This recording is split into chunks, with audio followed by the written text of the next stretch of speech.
যুবদল নেতার সহযোগিতায় ভারত পালান ওবায়দুল কাদের। আওয়ামী লীগের সাধারণ সম্পাদক ওবায়দুল কাদেরকে ভারত পালিয়ে যেতে সহযোগিতা করেছে যশোর জেলা যুবদলের সাধারণ সম্পাদক আনসারুল হক রানা। ফেসবুক লাইভে এসে এমন অভিযোগ করেছেন সংগঠনটির বহিষ্কৃত প্রচার সম্পাদক ইস্কেন্দার আলী জনি। গত মঙ্গলবার ইস্কেন্দার আলী জনি এক ফেসবুক লাইভে এসে দলটির সভাপতি সম্পাদকের বিরুদ্ধে বিস্তর অভিযোগ তোলেন।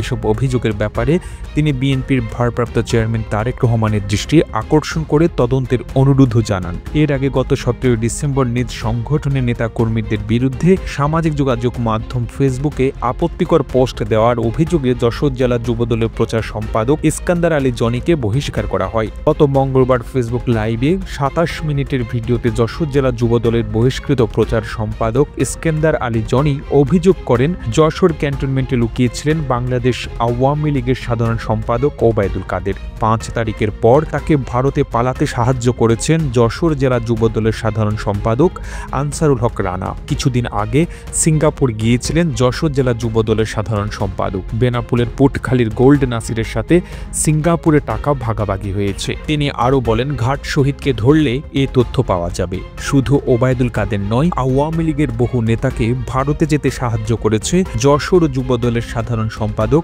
আনসারুল হক রানা। এ তথ্য সব নেতাই জানে। এখন যশোর যুবদল দেখলে মনে হবে যুবলীগ হেঁটে যাচ্ছে। যশোর জেলা যুবদলের সভাপতি তমাল আহমেদ ও সাধারণ সম্পাদক আনসারুল হক রানা দলকে যুবলীগে পরিণত করেছে। ফেসবুক লাইভে তিনি আরও বলেন, আমি রাজপথে মার খেয়েছি, আমার ভাই মার খেয়েছে, আওয়ামী লীগের ষড়যন্ত্রের কারণে পরিবার সহ জেল খেটেছি।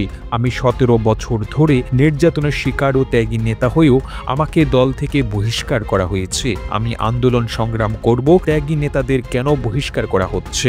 যুবদলের নেতাকর্মী জয় বাংলা স্লোগান দিয়ে বিএনপি পার্টি অফিসের সামনে মিছিল করেছে। ভিডিও সহ নেতৃবৃন্দের কাছে জানানো হলেও তাদের বিরুদ্ধে কোনো ব্যবস্থা নেওয়া হয়নি। প্রসঙ্গত, নিজ সংগঠনের নেতাকর্মীদের বিরুদ্ধে সামাজিক যোগাযোগ মাধ্যম ফেসবুকে আপত্তিকর পোস্ট দেওয়ার অভিযোগে গত 17 ডিসেম্বর যশোর জেলা যুবদলের প্রচার সম্পাদক ইস্কেন্দার আলী জনিকে বহিষ্কার করা হয়। প্রতিবেদনটি ভালো লেগে থাকলে আপনার ফেসবুকের টাইমলাইনে এখনই শেয়ার করুন। সেই সঙ্গে বিশ্ব বাংলার ফেসবুক পেজটিকে ফলো করুন ও বিশ্ব বাংলার ইউটিউব চ্যানেলটিকে সাবস্ক্রাইব করুন। আর আপনি বাংলাদেশের কোন জেলা থেকে এই ভিডিওটি দেখছেন আমাদের কমেন্ট করে জানান। আমরা পরবর্তী ভিডিওতে আপনাকে ধন্যবাদ জানাতে ভুলব না। এতক্ষণ বিশ্ব বাংলার সাথে থাকার জন্য অসংখ্য ধন্যবাদ।